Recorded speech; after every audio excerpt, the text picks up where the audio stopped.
A warm welcome back to the Forensics Detailing channel. How you all doing? Okay, so today we're going to be taking a look at rinseless washes again for my up and coming rinseless wash comparison, the best rinseless wash, where we're going to be taking 12 market leading rinseless washes like this Wolfgang Concourse series. Uber, it's like German, it's the Germans. Uber Rinseless Wash. This is actually American, this one, so it's just a German-themed brand, which is fine, I guess. Comes in this pretty cool bottle with a dispenser that I'm struggling to figure out how to use, so I've actually dosed it in there. Okay, now, this product was sent to me by Steve from Lintech. I wanted to buy it, but it was out of stock, and I didn't want to wait for the mothership stock from America to come back over, which could be a few months. So he's kindly sent me this. I've also been sent the Gyeon ECO Wash with all the Gyeon products that I recently had on the channel. And the Koch RRW isn't available yet in the UK, so I reached out to Koch because I wanted that in there. And they've sent it to me. So 3 of them I haven't purchased. All the rest of them I'm going to buy. And really, you should buy them all. But if you can't, then you just tell people. So that's a fresh bottle of Autoglym Refresh as well. What's in the test? Well, we're going to have ONR. We're going to have McKee's. But I'm waiting because they've just updated their version. So that's introduced a Spenier in the works. PNS, sorry. They've got one. DIY Detail, they've just updated their version. So I'm waiting for the new version to come over from America to Imran so that we're not reviewing old versions. It does cause me a few problems. Koch, we've got that. Labocosmetica, that's going to be in the test. That's when I've ordered all these. I'm just waiting for these updated ones to come in, and Imran's going to send them all to me. Wolfgang's we got, Gyeon's we got, Autoglym's we got, Armour, that's going to come over with all the other ones. Carbon Collective, actually, that's not released yet, but Imran said it was really interesting, so we're going to get it in there. But hopefully, I don't know how long it's going to be, I'll have to check up on that one, but hopefully we can get that in there. And Feynlab, so that's our 12. 1, 2, 3, 4, 5, 6, 7, 8, 9, 10, 11, 12. That is all I can cope with. Now, what's going to be interesting with waterless washes for me is price cost per wash. The one undisputable thing that none of you should have a problem with. None of you should have a problem with cost per wash. Because you don't have to care, but you shouldn't have a problem with it. The reason I'm saying this, I was just responding to a comment about another video where someone had a problem with the fact that they thought I was being too harsh on turtle wax ceramic shampoo, saying, well, no, you don't have to use that much, you can use less. So I was trying to explain to them the cost per wash is all done the same. We've used it, it's based on 15 litres of water, it's the same. So I could use less of all the other ones as well, but we have to pick a point and compare them all on that price. And it's a completely fair comparison, but even then, people don't like it. That beggars belief. Beggars belief. But I'm always cynical towards anyone that queries that, and I question their motives because it's the first thing I want to know when I go and watch a review for something, if I needed like a new camera or something, I want to see a list of all the products that are in there that are being compared, and I want to know the prices first of all of them, like in a fair comparison. So I've always done that. Yeah, and this Wolfgang product is $19.95 for 473ml, yeah, which is like 16 ounces. A lot of these things are American, so we're going to have to do. Oh, that's great, isn't it? Use. Oh, there we go. 473. What is this pen? Jeez. Okay. But the usage ratio is around 1 to 400. 1 fluid jibber jabber ounce to 3 US gallons, which is about 3.7 something in it, or whatever, 3.718 or something. Don't quote me on that. I always use a calculator when I convert it. 1 ounce is 28.43 mil, 413 mil, and 3 gallons is 11.356. So if we divide that by that, we get around 400. 1 to 400. The norm for these is usually around 1 to 250, or this 1 to 256 ratio. Now that's interesting, isn't it? If you took 250 cubes or 256 ice cubes of water, piled them up in a little cube, and they're all sliced up in slots, all balanced on top. And you got 1 cube of this surfactant. You chip off this 1 cube 256 times and put the little bit you chip off into, mix it in with that water. So you have tiny amounts of surfactant within each, the concentrations. So with all these products, when they're used at such a low ratio, because they're not high phoning, they're not particularly strong cleaners either, these waterless washes. But because they're all watered right down, it's very hard to tell the difference between them. That's what I find, and I'm always trying to look for differences. How well they clean, how slick they are, all that sort of stuff. It really depends on the surface of your car. So this car's always got a nice sealant on it. It's always cleaned regularly. So when I wipe over it with a waterless wash, it feels slick. And the dirt will come off. It will peel off quite easy. John, the car's not even dirty. It is dirty. It's perfect for a rinseless wash, actually. It's just kind of got that low-level road film on it. You can just about get away with one of these, but it probably looks amazing on camera. This always gives you a better idea, doesn't it, when I do this? So you can see that layer of film that's on the wheels. Very hard for me to tell the difference in cleaning power and lubrication. So I've got to try and fabricate or construct some tests to do that, which could be very difficult. But I've got a white panel down here with clear coat on it, and we'll be using my feeble dirt simulator. But I may need to revise my dirt simulator for this to lower it, tone it down a bit, so that I can find that sweet point where I can actually, one of them can disturb the film that's left from the dirt simulator, and others can't. It's finding that balancing point. I think my current dirt simulator, where is it? Where is it? It's in my testing cupboard over here. I think it's too strong. Yeah, too strong, the dirt simulator. So either we reformulate it. Interesting. Another thing I need to be able to do is try and test how much they scratch a panel. How much they reduce marring. Which could be very interesting. So the dirt simulator does have things in there, does have real dirt in it. So that might be adequate to test. But again, the tipping point, it might not be enough. So it's finding that tipping point. Do I create a more sandy type of dirt simulator that's got more sand in it, because that could be more prone to scratching, and finding that tipping point, that's going to be the challenge with this particular comparison, I think. Anyway, here I have so if you use 1 ounce to 3 gallons, that's around 30 mil to 11 litres roughly. So 15 mil to about 5.5 litres, which is roughly what I've got in here. So there is your chemical. It smells of cherry. Yeah, sort of cherry with a hint of like swimming pool. That's what I'm getting. Like, I didn't want to say chlorine, but got a hint of swimming pool there. Look at that. It's kind of cool, isn't it? Look at that.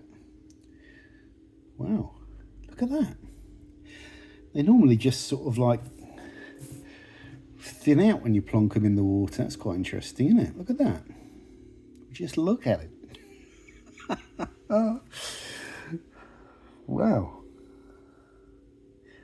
Yeah. Okay. Those are all safe for the skins, Right, so we've got it all mixed out there.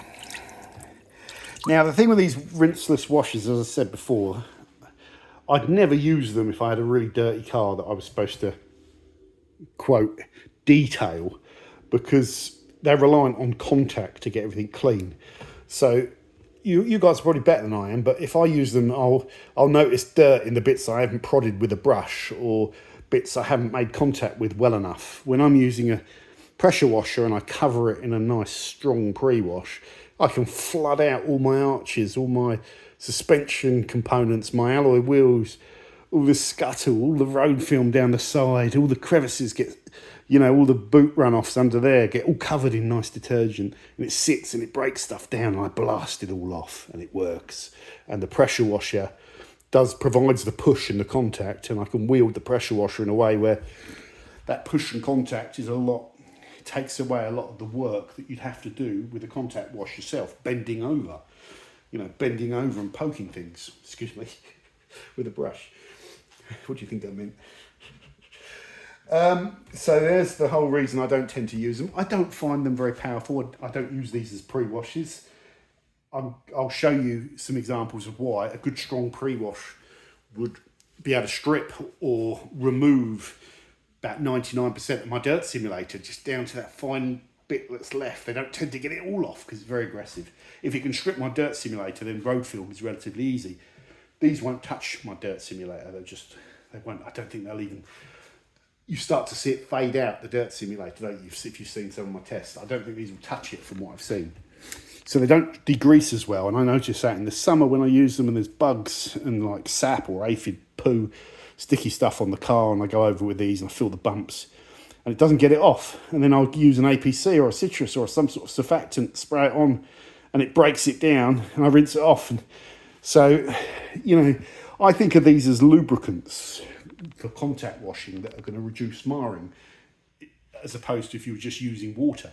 You could take a bucket of water, take one of these, and go over each panel very gently and very carefully and wash it. And as long as you didn't pressure into the paint, you'd still be half decent. And if you don't believe me, I'll do a video doing that one day. I could do it right now, but I'm not going to. I don't do it, by the way, because, yeah, it's not as safe. These products, I tend to have them as well because I find you can use them as a clay lube, and they're very effective that way, I think. So that's why I have them. That's why I'm doing this video. Now, in terms of your technique, it's got little bits of fluff on it, but don't worry. This is the, what's it called? The Optimum Big Red Sponge. I hate TLAs. I hate TLAs. What's a TLA, John? It's a 3-letter acronym. This thing costs about 30 quid in the UK, and because of that, no one in the UK buys them, because no one will pay 30 quid for a sponge. No one will. No one will. We'll pay, maybe some people pay 15. Most of us would pay like £7 to £8 for a sponge, even if it's got slices in it and all that. And yeah, I just think they're missing a trick there. Like Optimum, they could have sold loads of these, but no one will pay 30 quid for a sponge, and no one I know uses these rinseless wash sponges in the UK because we are a breed that look after our money. So yeah, there's limits to what we'll go for, what you can sell us. These seem to be popular. There's loads now of other versions of big red sponges with other brands, but they've all... I've got to be careful what I say because I don't know the prices, but like I think McKee's had one, and I think DIY Detail had one, and they're all more or less the same price. And I just think that's a missed opportunity for all the brands. Get the price down on these, you could sell loads of them. Okay, I tend to use these, and I'd probably favour using these with this because of the testing I've done. These aren't the most glamorous things, but there's something about them that seems to be incredibly paintwork safe. So there you go. But, you know, you trust in the chemical, so I'll happily demo it with this thing as well. I also think it's handy just to have a little brush with your wash solution, and just to poke in and out of the crevices, you know. Now, some of you guys want to spray this onto the surface first in a pump sprayer, I think, or a trigger sprayer, whatever. Pump sprayer would be ideal. I think that's a really good idea, actually, because it just gives the soak effect, so it allows the dirt that's dry to pull in the chemical, and that will soften it, loosen it a little bit, rather than going into dry dirt with this. But I don't have any in the pump sprayer. That might be beyond the scope of what I test in the video. So yeah, we're just going to go in onto the panel here. You can see just gently, it's taking off all the dirt. Now there's a lot of dirt on this, but you can't see it because of the colour of the car and the fact that it's all nice and shiny. So I'm just interested. I've got reasonably fresh protection on here. So I can't, another thing that I can't test is how well these materials on this car wet out the surface, which is another quality of a surfactant. These are surfactants, a certain type of surfactant, and wetting out is desirable for any surfactant like this, especially if you're spraying it on as well. So I'm just thinking if I should be testing that. I don't know. So at the moment, I'm just trusting this chemical that as I work over the surface, I'm not pushing down into the paint, which is really important, that I'm just literally mopping up dust and dirt and summer or autumn road film off of my car, you know, and I trust these products to do that. I trust them. The problem you've got is if you miss a bit, which is very easy, so I'm getting right under that ledge. If you miss a bit and you come back later on with your drying towel or a buffing cloth and you're buffing away with a bit of aggression, then that's when you're going to put in the old love marks. And on this paint, I see everything. And when I make a mistake, I see it and I'm like, I know what I did. I know how I've done that. And funny enough, I know that if I pre-wash my car, get 99% of the dirt off, put the soap back over the top of it, or the pre-wash, the touchless. But John, it's a contact shampoo. It's not designed to be used for contact. I go back over it. It's a surfactant. I go back over it with the touchless, then do the contact wash. Because it's 99% clean when I go back over it, I don't introduce much in the way of swirling. And the pre-wash is so effective, it's getting all the dirt out of all of the nooks and crannies in the pre-wash, and the pressure wash blast down. So that's how I do it. And because there's so little dirt on the car after the pre-wash, I don't even need a full bucket. So you might see me washing the car with that, because there's no point in me filling up 15 litres, because even the water in there doesn't get dirty. Can be different in winter when the road film really builds up on your car. And it can be different if you're detailing for a living and a car comes in that's not well protected, not well maintained, and it's really dirty, but it might be relatively new, you know, and it's good paintwork and you just want to wash it properly. So I'm not against the whole, you know, I'm not against the whole formal wash method. I'm not an anti-detailing advocate. You know that, you follow the channel, but I just don't care. If I'll do it the way that that works for me. And I don't really care about what the rule book says. Yeah, it's just the way. This is the way. Yeah, but I understand that some people do have to follow the rule book and do what's professional. You know what I mean? It's interesting, right? So everything feels really nice, actually. I know I'm picking up a little bit of dirt because I can see it coming off the panel. It does feel nice, actually. It feels like I could mentally think this was all nice and foamy and slidey, but this feels exactly the same as that when I'm doing it with loads of suds and shampoo, because thick suds and thick white foam does not create, does not create lubrication. So if this is something that Bill Hamber told me with the auto wash, if you had two buckets, both with 15 litres in, one of them you put whatever 10 ml of auto wash in there, or whatever it is, you know. The other one you put 10 ml of water in. One you blast it up with your pressure washer, and you get all this thick suds, and you get all the suds all over your mitt, and you've got the suds there. That's no different to using the one that's flat.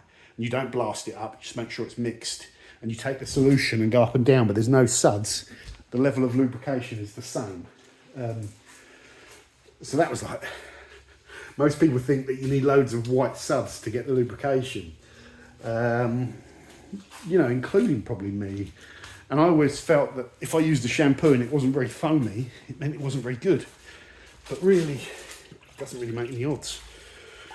Still struggle with that one. I like a sudsy. I like a sudsy shampoo. I like the suds to be all over the car. So I don't. That's probably one thing I don't always follow. But I do have that auto wash there, and I do trust it. But yeah, I don't always use it now because I find I just use the touchless, which is fun, isn't it? The touchless is a pre-wash. It's not a touchless wash.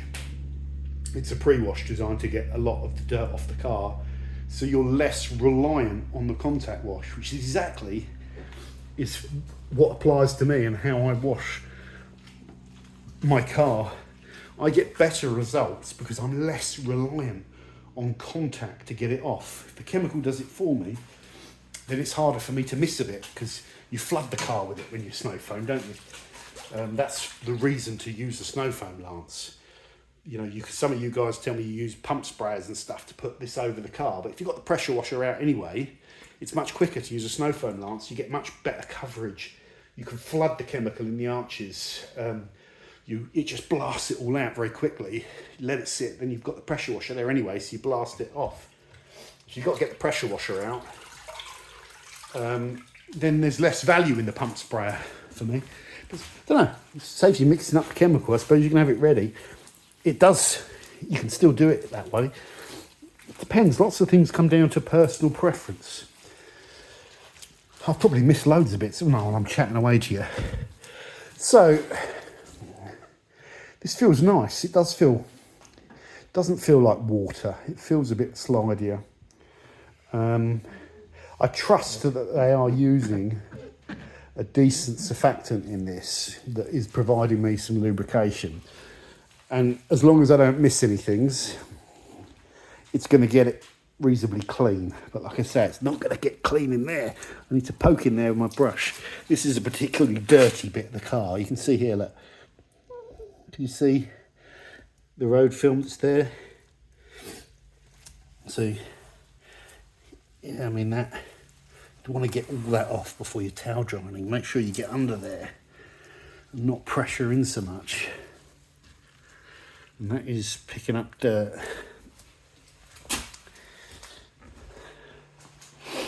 So let's keep going. We're not under any time constraints here. Could do with a grit guard to rub this a little bit with, but it does seem to be coming out. Microfiber will be different. Like the microfiber holds on to dirt, it grabs it, and it doesn't let it go. Like a sponge doesn't do that. So the sponge can release the dirt better than the microfiber. Let's take this whole thing. Let's do the other side with the sponge. Let's go full on frivolous. I'm feeling a little frivolous. It's going to be a weird camera angle for you guys.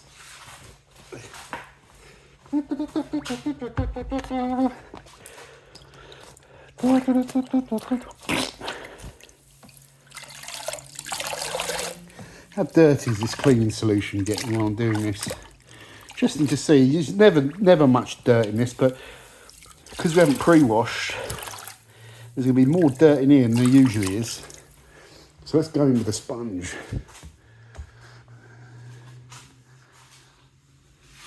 Going in with a sponge. Breaking all the rules here.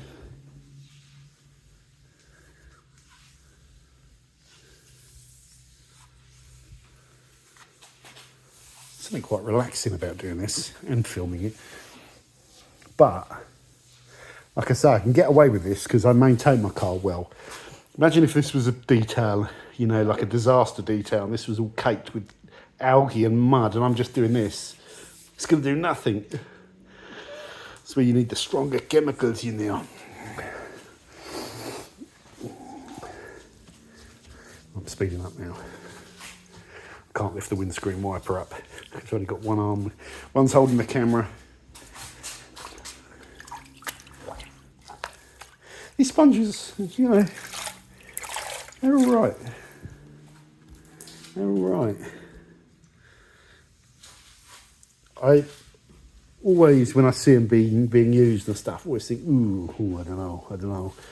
But, so I'm going over my paintwork here. Because it's all nice and slick and protected, you've got good focus on it. Look, it's not put, that doesn't put swirls in when that breaks through. Come on, break through. You can see good focus. Come on. See, it's dry. You can see if there'd be a swirl there, you'd be able to see it. So going over that. Even when if I push down with force and put my hand flat to it, well, I'm not going to tempt fate. But I don't think that's going to scratch because there's not enough dirt kicking around. Let's get a bit more of the solutions going.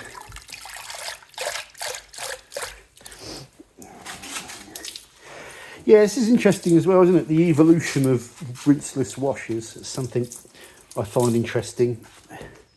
You know, back in the day, it was all O&R, and that was such a... It wasn't completely unique, but it had the reputation of being the waterless wash of choice. And I think that's a lot down to Monsieur Ivan Le Croix and all of the good information about what you can do with waterless washes and how you could use them, and you can really get into them, and lots of people have got into them.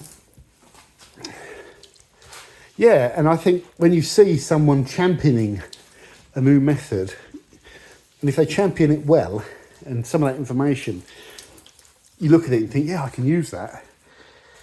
It draws you into it.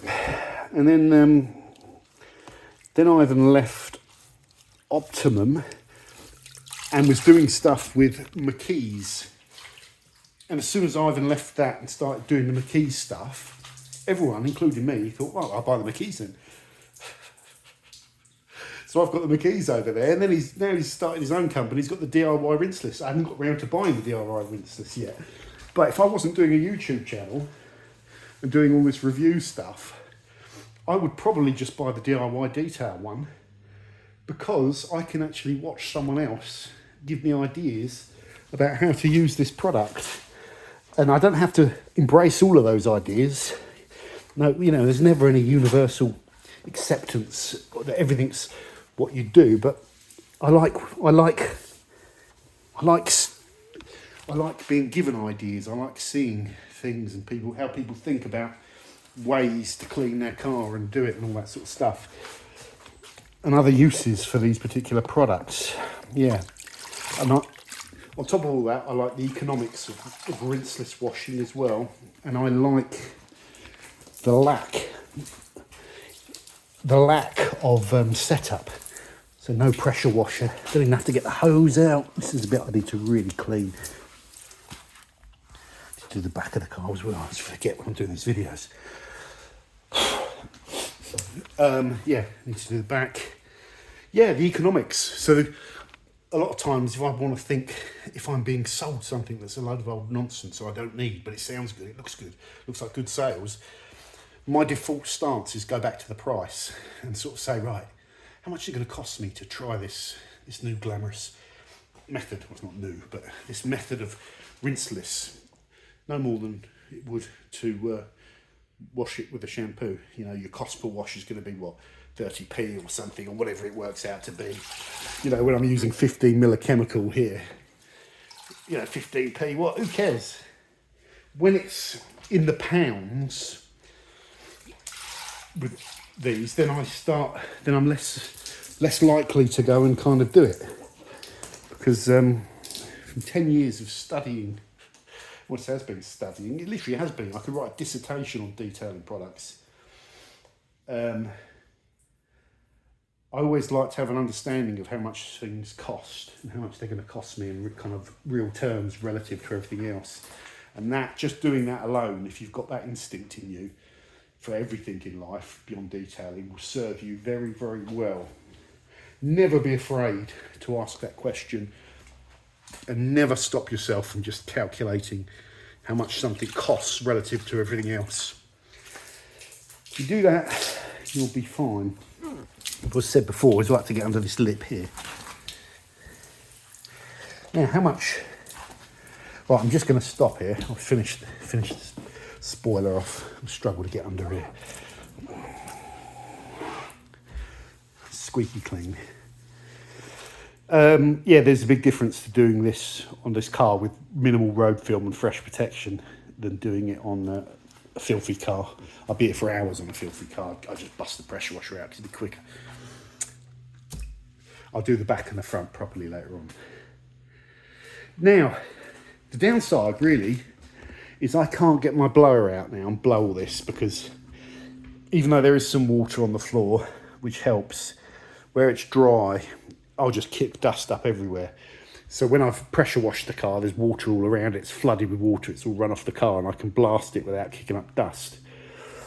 So this, I need to be careful. I have to soak the floor out a little bit more to stop the dust kicking up. Funny enough,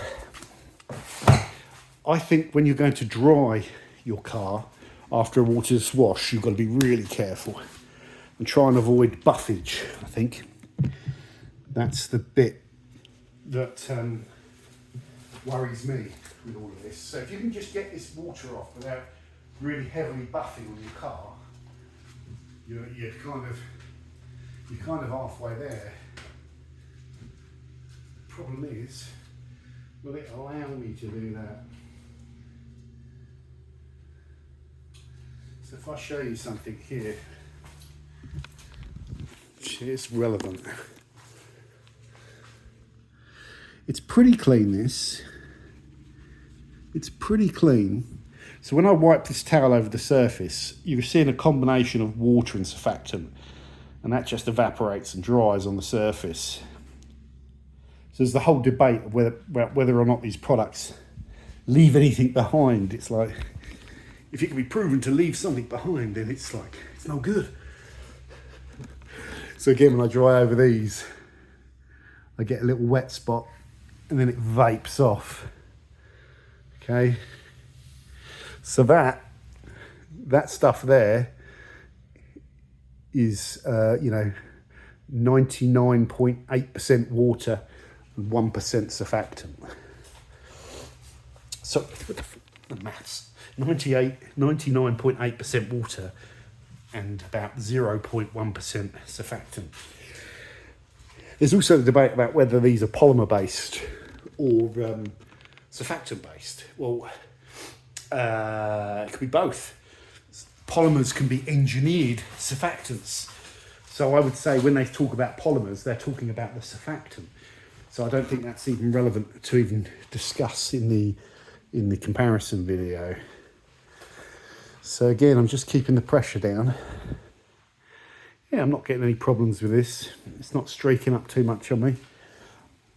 There's all the water that collects in there though. You've got to get all that out.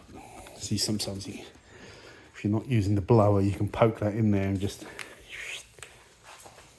move that across. Am I getting it all? Just about. Just about. I'll dry off the glass. I've got PPF film on this glass. Yeah, it's scratched a little bit, which is what happens because it's not glass, it's plastic, isn't it? Plastic, if glass can get scratched, then so can plastic. Well impressed with this though. I want to keep it on for as long as possible. I didn't know if I'd feel that way about it. I'm going to try and get 2 years out of it. You're only supposed to have a year, and I'll be really tempted when it comes off to go and put another one back on. I could do another video on that. The downsides of a PPF now are you must keep proper protection on there, because without the protection, it's more plasticky and less smooth, and the blades can start sticking a little bit. So you have to keep your protection topped up, which is really important. One thing I noticed with waterless wash, if you do let it dry, you can, and it's starting to dry a little bit, you can get these little surfactant-y footprint things. So you do have to be a little bit careful with that, because then you've got to buff on it a bit more to get it kind of where you want it to be. Yeah. So this towel's picking up more and more water now, which means it leaves a bit more film behind. So let's just try and get most of this water off before it dries.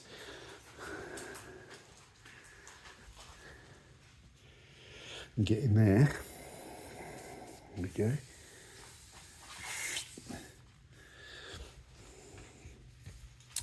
Yeah.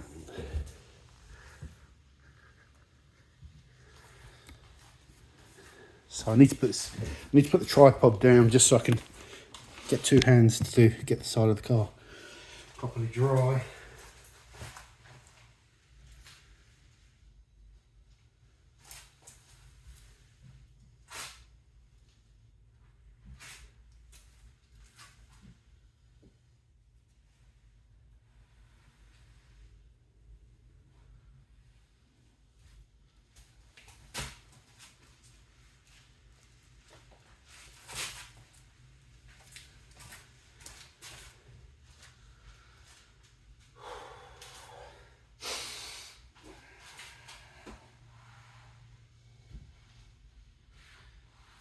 To do the back of the car as well. I'll squeeze in there afterwards. So, you know, what we've got here is a car that is not, it's not mint. Well, it's pretty clean, but it's pretty clean to start with. But I'm trying to show you, I'm gonna have to put my greasy finger on it to get focus on my focus. That my paint, oh, come on, you silly camera, how do I do this? Well, just trust me, I'd have no problem showing you if this is all covered in swirls now. If you do this really carefully and this thing focuses, yeah. There, now looking at the bit, oh, it's just gonna play, it's not gonna play ball. What's it doing? Never mind. It's not covered in swirls, so that's done no damage to the paintwork. So some people, you know, the rinseless wash complete skeptics that you'll just tear your paint apart. Even if it was dirty in this, if you go over the car gently and then you just dry gently with that towel rather than buffing on it with even with a coral fleece towel, I prefer these kind of, they're just smoother over the paint and you don't have to pressure in so much. You're not going to scratch your paint up. And you know, you can get to the stage where you've washed the car back and it's looking really, really good. So I could go over the wheels, and I said they're not a heavy cleaner, these things, but just the sponge will take some of that surface film of brake dust off, because again I keep these kind of pretty clean. So there you have it. What are my thoughts on the rinseless Uber Wash? Too early to say, but sometimes that haziness that they leave can be a bit more noticeable. So I like the way it vaped off. You know, even this, it's about 15 degrees. I like the way it vaped off and gave me a nice clean finish. It felt slick, but it did feel slick. I think the economy is going to be okay. And I think it could be a good product, but we will only find out when we get all of them and we start putting them through the crunch sausage making machine. We chuck in the meat, we start cranking the handle, and out the other end comes a giant sausage. And only one sausage can be the best. So I've got no idea which one's going to win. I was thinking about looking down the list and thinking, well, P&S is the cheapest. If that's the best, then if that doesn't trip up, you know, then it's the cheapest. Maybe that one's the best. But who knows? Who knows? Maybe there's one of them in there that has the je ne sais quoi. And it does feel slicker and it's like silk and it does clean more. And it does get my dirt simulator off. I doubt it though. It'll probably come down to, with this one, a bit like glass cleaners when they were all very similar. It's pre-traceless, which, you know, this glass cleaner here, traceless, is a cut above the rest, literally, metaphorically and literally, very powerful material, whatever it is. It's not just like an alcohol, you know, thing. It's really powerful. With rinseless washes, I'm not sure if there's going to be enough to be able to really, for one of them to rise to the top. And it might come down to which brand you like the most, you know. It might be brand biased, and we all have brand biased, whether you think it or not. There'll be brands that you regard as really good, incredible, and then brands which just aren't your cup of tea, and you just think, nah. We all have that, and you know, there's no built hamburger waterless wash, but Gyeon, Koch, my brand bias points towards those a little bit more. I think they're phenomenal brands. But I do have a bit of brand bias towards O&R because of their track record with this. I thought McKee's V1 has been a really solid waterless wash for me. But I'm really interested also to see the DIY detail, because I do have a bit of brand bias towards the educational stuff they're doing with rinseless washes. So if I feel that I could follow Optimum now, I'd just pick any of them out of the hat, or Autoglym, you know, and they might not do any content on how to use their rinseless wash other than the sort of demo stuff that shows you the basics. But I could go onto the DIY detail channel and search probably 20 or 30 videos with them demoing these in different ways and giving me all sorts of ideas. That creates bias for me, but a positive bias that it's like educational. It's like, yeah, great.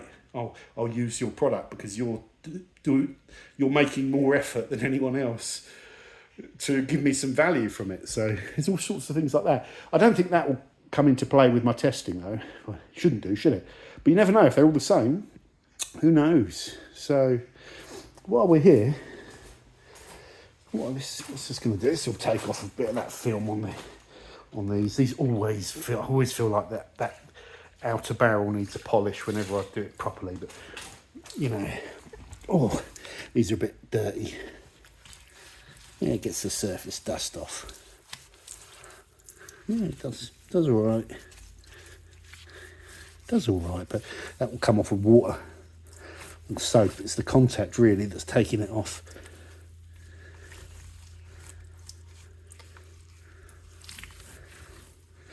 Need something to get into those spokes. I've got a little brush that's perfect for that. That Soft 99 one fits in there perfectly and gets all those really clean. I'm not going to be bothered doing that now. Ooh.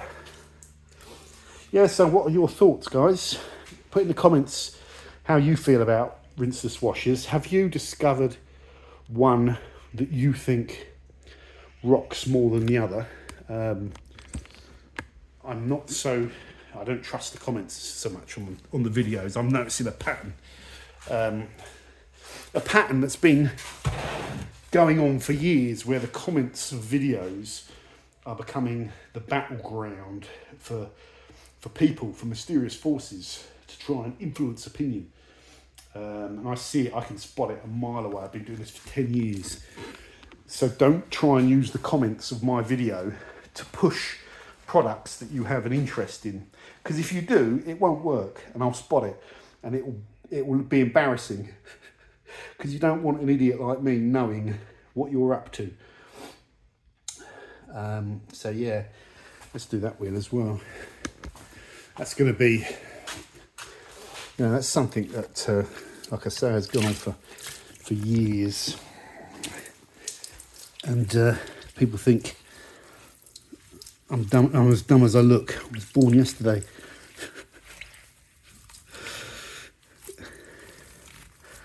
This is still, coating on these is still working well. That shouldn't go on to paint now with that level of dirt on it. That'd be terrible not to do the other ones. Oh yeah, well, how am I going to do the back of the car now that I've got that filthy? I might be able to get away with that. That's the sort of thing I'm talking about, where you make a mistake, and I've made every single mistake. It would be a mistake now to go and wash the back of that car with waterless wash, because brake dust and dirt from a wheel is a step too far, I think, even for these rinseless washes. And this sponge now needs to be washed properly to get all of that heavy brake dust and grease that's stuck on the surface off. There we go. So I'll just take a rag from the pile and dry that. I won't use my drying towel on the wheels. Can do, but it'll mean I've got to wash it. Okay, thanks for watching. So, Wolfgang Uber Rinseless Wash. All I've learnt really is it works. It feels good. Concentration is very low. Looks very strange as I tipped it into the water. You know, normally it disperses, but that gap between the water and the surfactant stayed. You have to sort of mix it all up with your hand a little bit. It seemed to buff off the panel quite nice. Well, it's done a good job. Yeah, it's done a good job. I'm pretty pleased. My car's, you know, half clean. It's like 90% clean. The thing is, when you get it 100% clean, or really clean from a detail, we get into that time of year, as soon as you drive it out onto the roads, it's wet or whatever, and instantly it goes from 100% clean to like 90% clean by the time you've got 5 metres up the road. So you can argue these little maintenance washes are probably the most efficient way to do it sometimes, and then do a deep clean every now and then when you feel like it. Okay, thanks for watching. Stay tuned. We will do more videos with this so that we can go through. So I want keep your comments focused on the Wolfgang stuff, if you can, and then we'll try and do a similar thing with all the other ones. Thanks. Bye for now.